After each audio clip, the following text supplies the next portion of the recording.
Well, hey there, this is Jerry, and I was getting started on another episode of What's Broke Today. And today, we're still working on our Chevrolet 2500. Um, I got the power steering pump done, and next thing he wanted me to just look it over and check it out. And the he had said it was, wasn't driving real straight and it was real sloppy in the steering. So I had it, jacked it up. Um, get the wheels off the ground. I used a pry bar underneath the tire to see if I had any play in the lower ball joint, and it seemed to be okay. But then when I got to this top one, it moved on the driver's side. It probably moves almost a quarter of an inch. So we're going to change out the ball joint, and then if you not as works as well with the tire off as it did with the tire on, but if I grabbed it and did, took and wiggled it in and out. Let's see, that might lower. I just took this and wiggled it in and out. I get a little bit of movement there, but I also get movement on the outer and inner tie rod ends. And on this side, it's very minimal. I mean, it's worse on the inner than the outer, but on the other side, I'd be worried the inner is getting loose enough, it might come apart. So I think I'm going to start out with doing tie rod ends. And I might actually, while I got this apart, before I put the new one on, go ahead and, swap out the ball joint, because it really isn't too bad. It's just a press-in ball joint. But I got a feeling a lot of what's up with this is the fact this lift kit they put on it. Because you can see the brake hose seems awfully tight to me, but it may get better when there's weight on it. But I think that's a stock brake hose, because here they just got it, they put a zip tie on it, holding the ABS sensor and the brake hose together.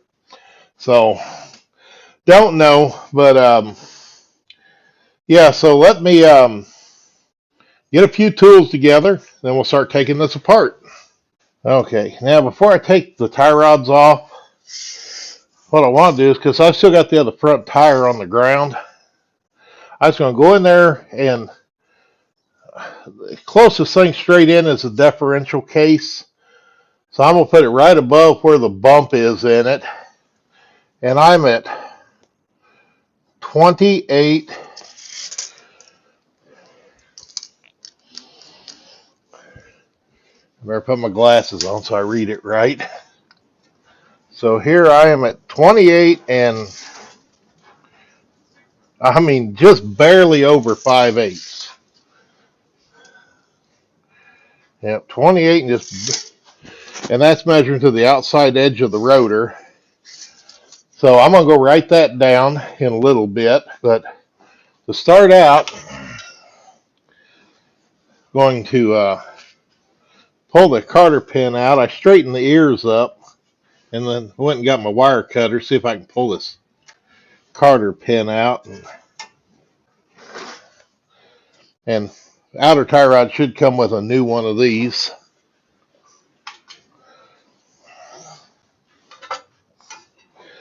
And then the nut on the bottom of this is 22 millimeter. Okay.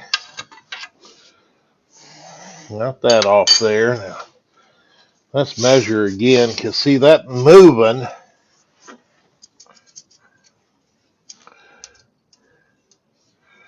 If I push it in, I'm under 28 5/8.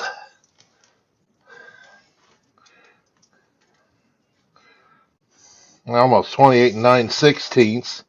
And when I push it the other way, I'm at 28 3/4. So, but we'll do a tape measure final alignment check after I get everything put together. And then the bottom side of this ball joint should be an 18 millimeter. Yeah, it's a little loose for an 18, yeah. So it might be a 17, or I wonder well, I doubt it's been changed because I don't have a grease fitting. So I might just go get a socket for that. And currently, I do have my floor jack underneath the lower control arm to help support all this. With the age on these vehicles, you just never know what's been changed in the past and what hasn't. Yeah, so that is 11/16. All right.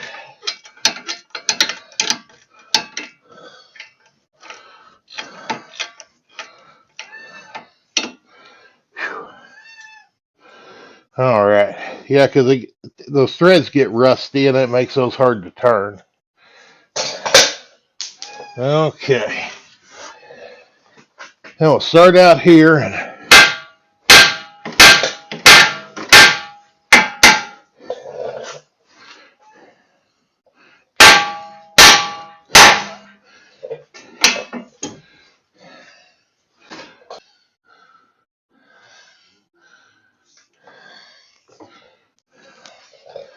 this may not matter because the bump stops are gone anyway on this.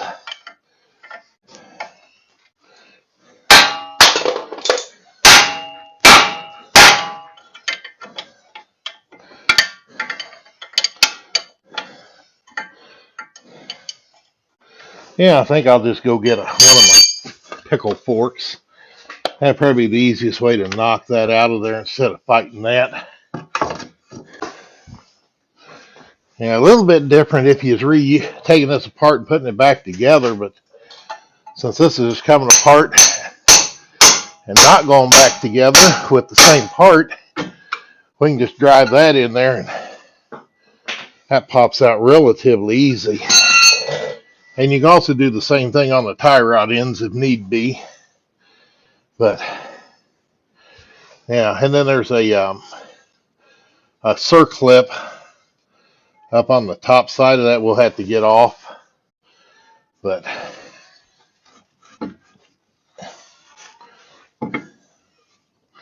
yeah. So I need my circlip pliers and my ball joint press. And I think that's it for now. I brought a bungee cord to put it on here just to make sure that thing doesn't go flopping where I don't want it to when I pull that apart. Like that. Yeah, that ain't too bad.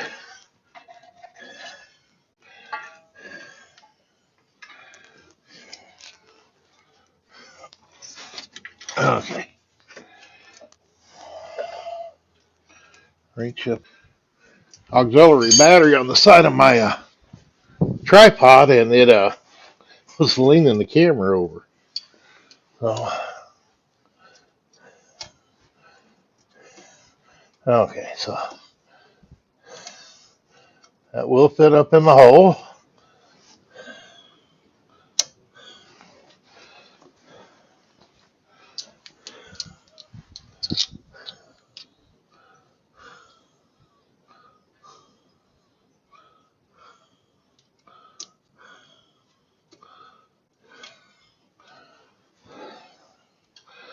Get that off there. I brought this one just in case that didn't work. Okay. Ash here trying to help. My ball joint press. And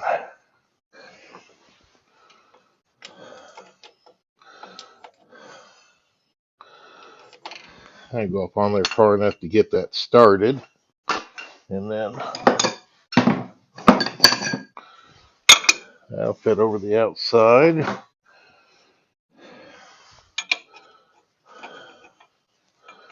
That will fit there.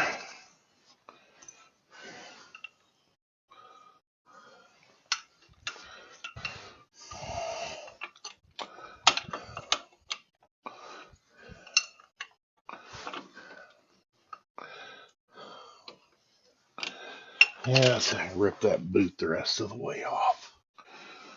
Then that can go up there.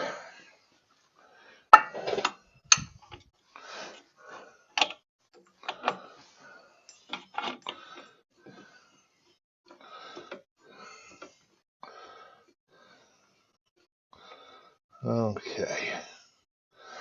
Oh, Ash is sneaking around, come up behind me now.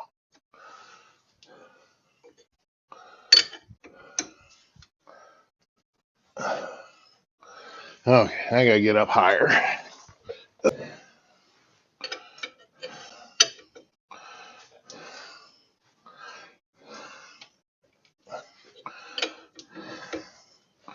Apply a bunch of pressure.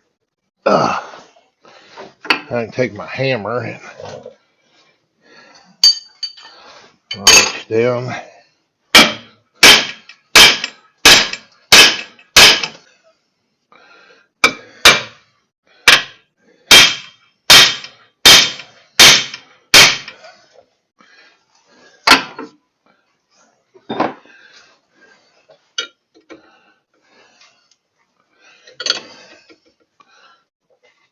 I don't know if it moved any, but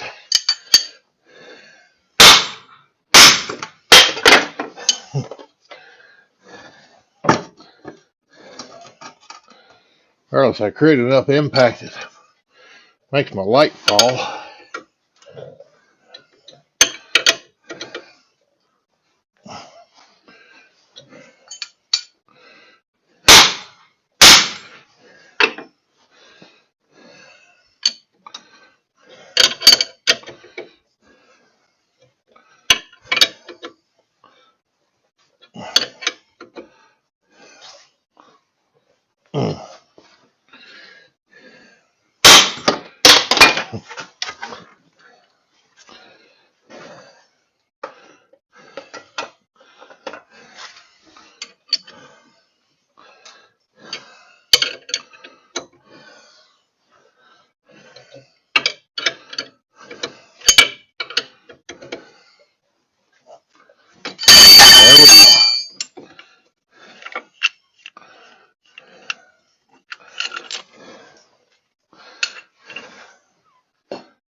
There we go.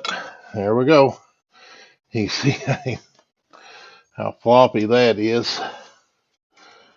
All right. Okay. And of course, if I replace these, I always make sure I get a ball joint with a grease zerk.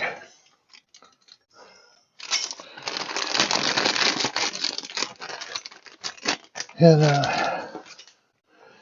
this has a little instruction sheet that says, line small dot hole points to the outside. Okay.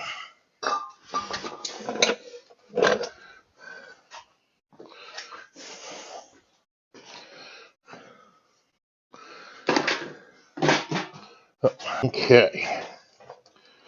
So, small dot points to the outside.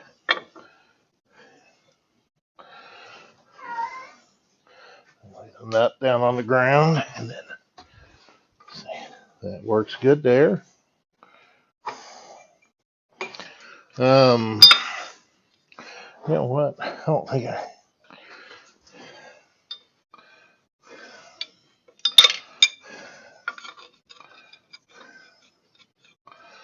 Okay, so I need that.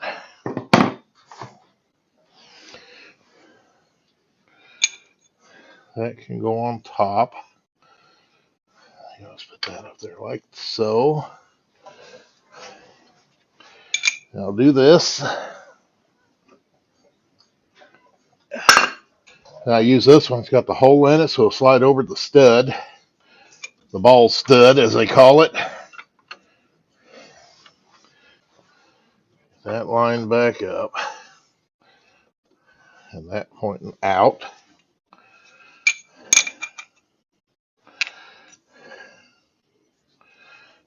That like that. Up there. Okay.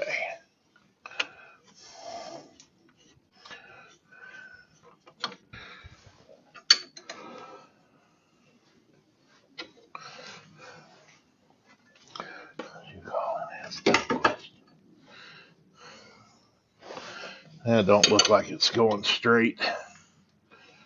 So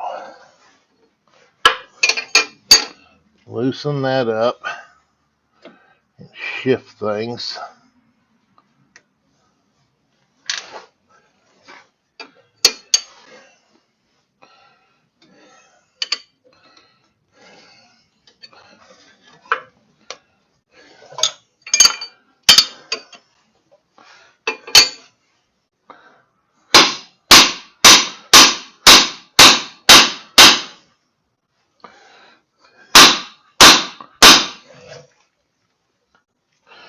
All right.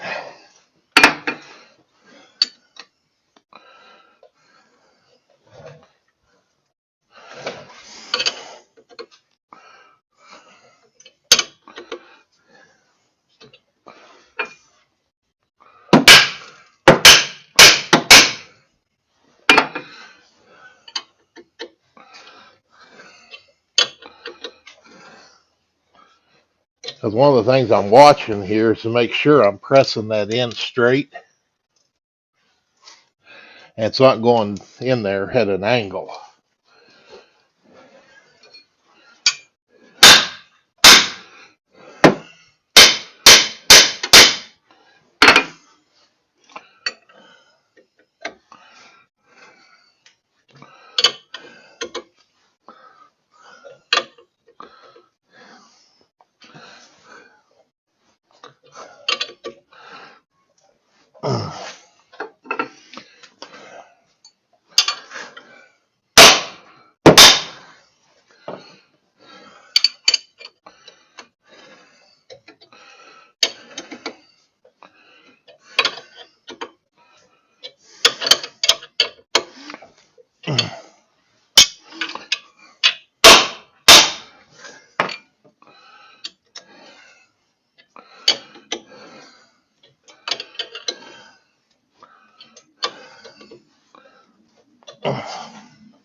Need to figure out how to do something different with my light. Because I just balance it up there, but it doesn't like to stay.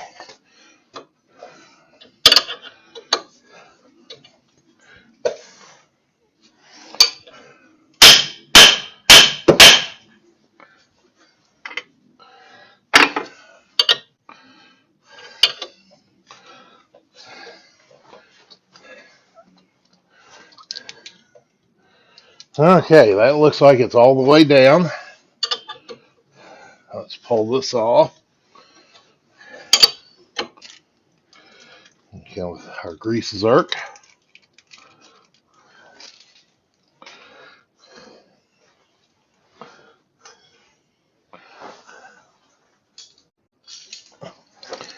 This should go on easier than it came off, because we can get our pins lined up now.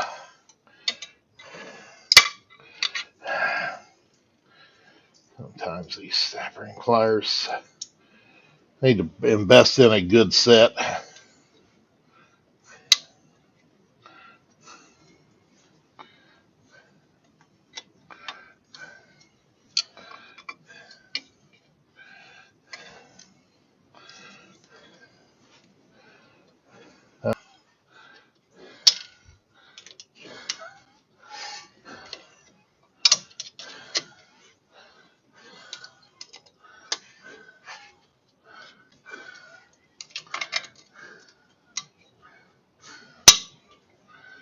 Okay. Whew. And then I always look and make sure just for the heck of it, my cotter pin hole is kind of going front to rear. So it's easier to put the cotter key in. Of course, I got Ash here helping. Hi, Ash. Okay.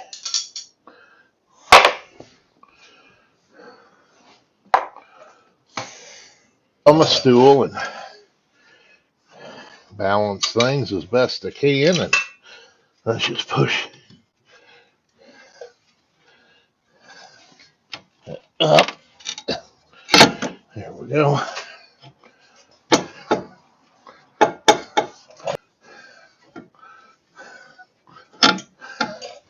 Okay.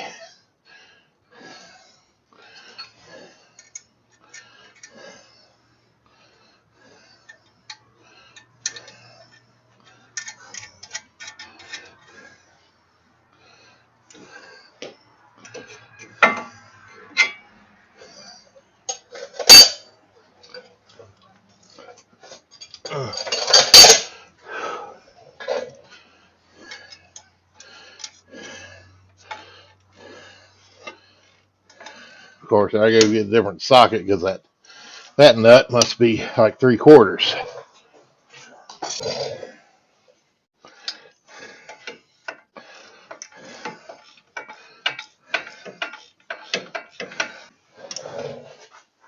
Now the objective when I saw them putting that front to rear, so it's easier to put this in. I may still have to get back there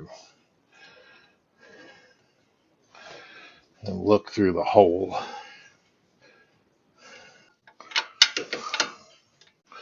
And then I always tighten this to line up the Carter key on these.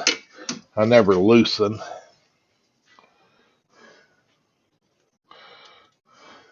Maybe not.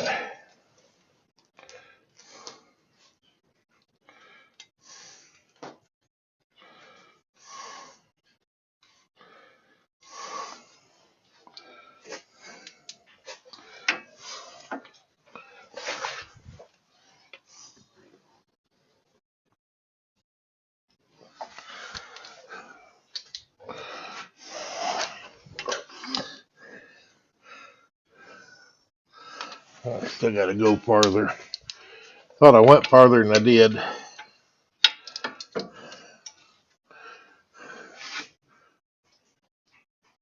There we go.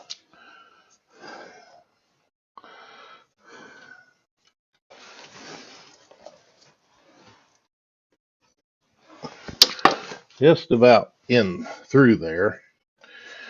It's getting hung up on something.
Okay, there's our Carter pin. It's finally in its hole.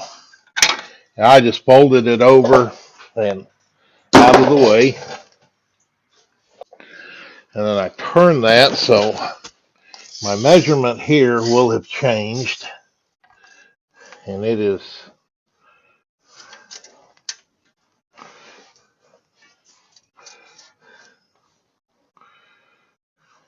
28 3/4 currently. Okay, now the fun part, which I don't know which is easier, which is harder, but what I got for dealing with my tie rod in is have my new assembly, and then I got my mega adjustable wrench because I think these are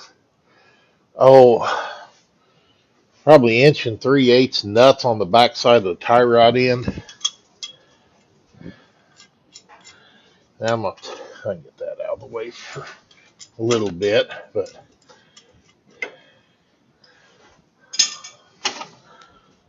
I'll put my pipe wrench up on there and see if I can get a grip.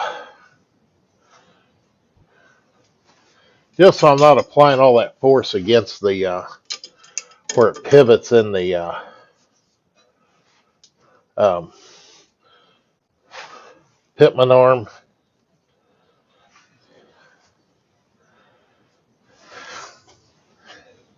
Step out of the way. That's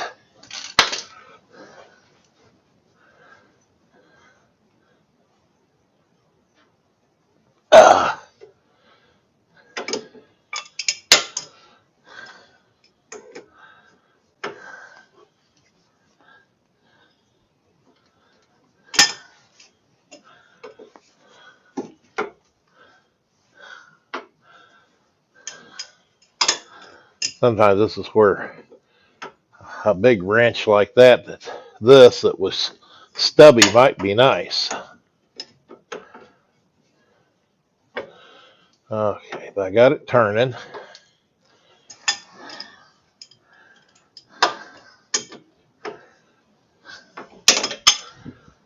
Okay. Then once I get it turning, I'll get that out of the way.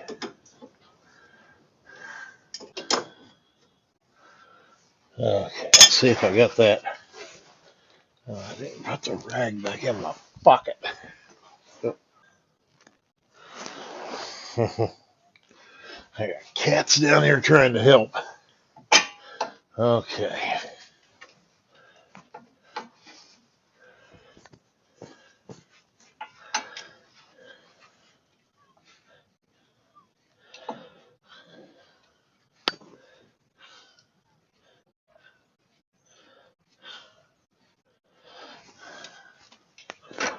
Okay, let me get it off there. And of course, the grease fitting on the inner one is here. It pumps the grease out and through the center of our shaft to get into the back side here. Oh, what are you doing there, cat? And then now that I got the old one off, I'm going to get my initial setup by laying I scoot back a little. Oh. Tried to do it a little bit ago, but the cat was behind me. I'm going to lay these back to back and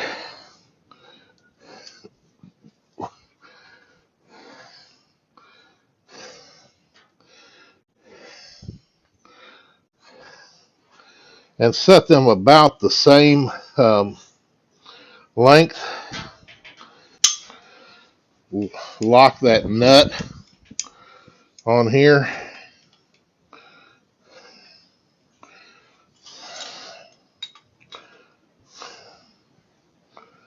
Okay. So get those locked together. I get the old one out of the way because you can see it's how sloppy it is out there on the end. And then, oh, I forgot to grab my thread lock. And there is no real keeper there, so I always do red thread lock.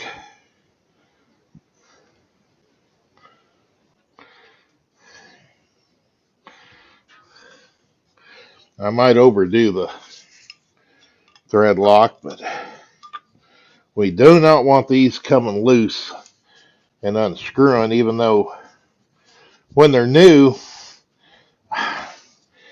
there just ain't enough loosening or enough play. There is no play in there to allow it to unscrew. Oh, I can get up here and get that started and up in there. Okay, I was screwing that in by hand. I'll turn that around like that. I'm going to get my pipe wrench and put it on the other side. like so. I'll figure out where this fits the best. Okay. That little.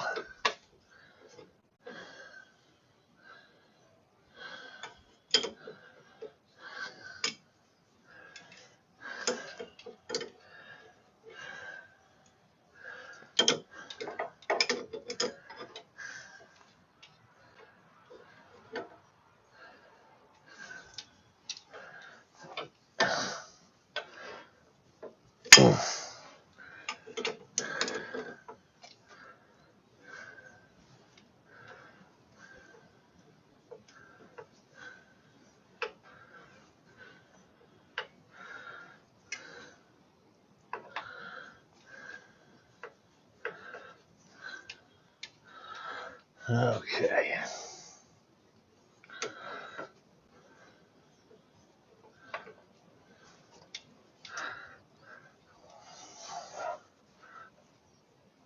Okay. Whew.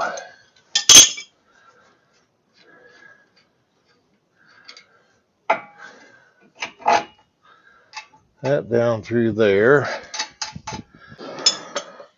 And that's got an Allen in the bottom.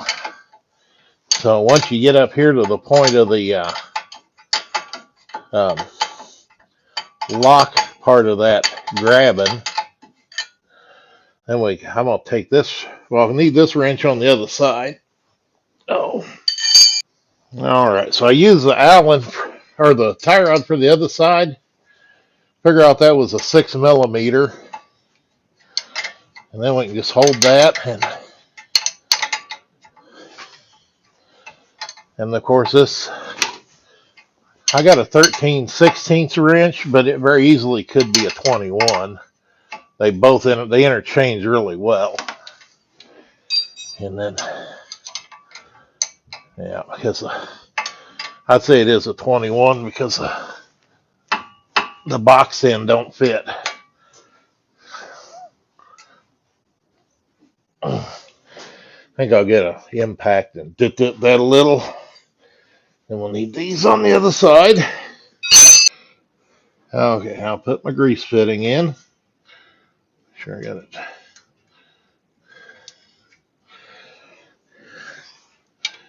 Go ahead, because this was a 7 millimeter on the fittings.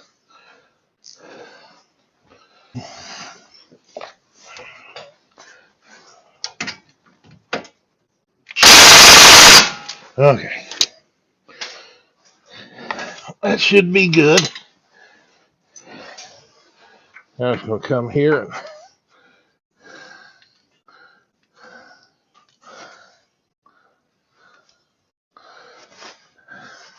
I'm really just putting enough in there to where I can feel it expanding the boot that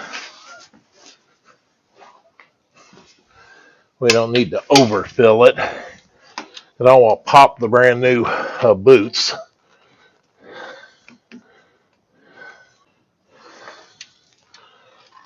See if I can get up there and get on that Pittman arm real quick.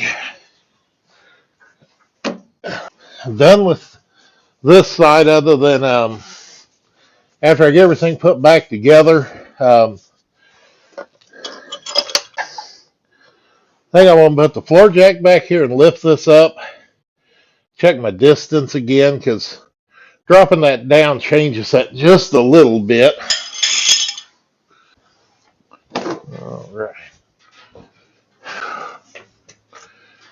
All right, so I lifted that up just a little bit with my floor jack. And then go back in there and come out here. And I'm at my 28 and just a hair over 5/8. So this is good for now. When I get it back, wheel back on it and get the other side done, then I'll end up taking it up, forward and back a little bit up on the concrete with the steering wheel straight. And then I'll measure the wheels to make sure I'm where I want to be.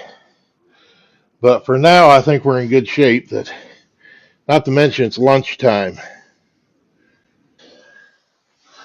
Okay, well I got the passenger side inner and outer tie rods on. I did my measuring just like I did on the other side. Now the only thing that's nice on the passenger side, once you break this inner one loose, since you don't have the differential there, lots of room to get in there with a pair of channel locks and unscrew that so you don't fight it as much.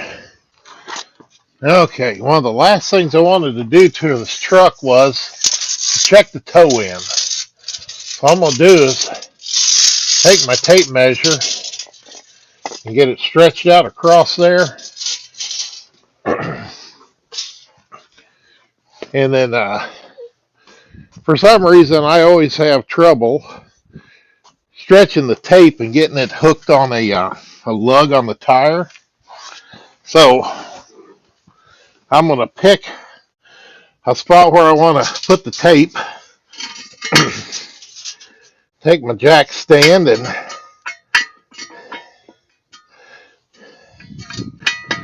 get it positioned. I'm just going to pick a spot on the tread, hook the tape, and then just lean my jack stand up against it and hold it.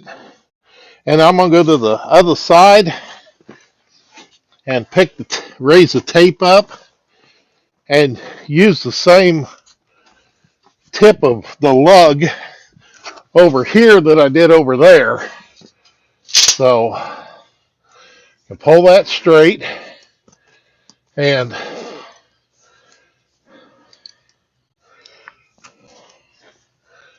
I am right at 79, let's say 7/16.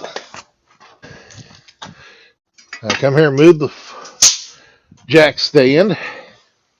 I'll move the camera. I'm going to put it over here so it's not in the sun.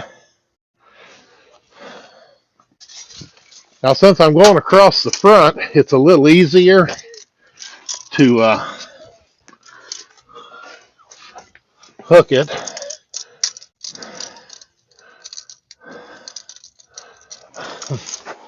Okay, I lied it. I thought it was going to be easier. But hook it on that lug and then pull it across. And I'm not off too far. I'm a little over 79 7/16. So that ain't bad considering all I did. Now I'm gonna walk toward the back of the truck and sight line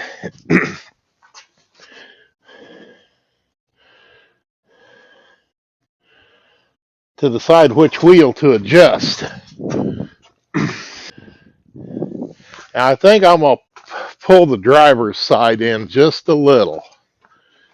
So get my wrench and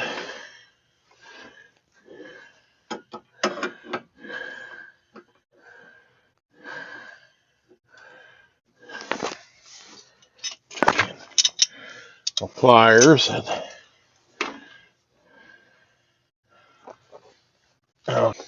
that's still pretty tight from when I tightened it up to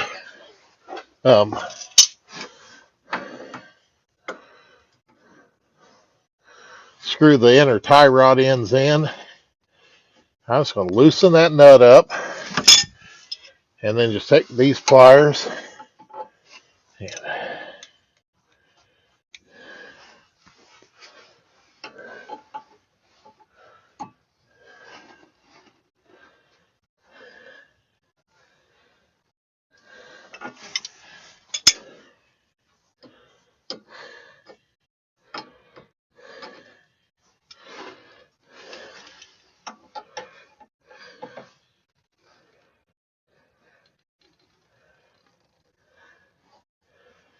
and what I did there was as I turned the as you go to tighten this, the outer tie rod end wants to rotate. So I turn the inner tie rod in so it doesn't affect what I just adjusted. Now come back there and hook that. And okay. And that's pretty good. That's got my 79 and 7/16. Um, so I'm going to call that good for now. Oh. Well, it's been a few days since I worked on the Silverado 2500, but after I did my tape measure alignment, I went out and drove it, and the steering wheel was straight, and it tracked down the road great. So I'm not even sure he needs to take it up and get it aligned. It actually drove really well. That I was running down the highway or down the road about 50, 55 miles an hour on the 2-lane blacktop and pulled the hands off the steering wheel, and it went straight. So I'm going to call that one good. That I do appreciate you watching. That I always like those thumbs up for the likes.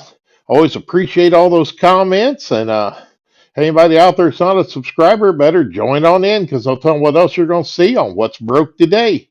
Thank you.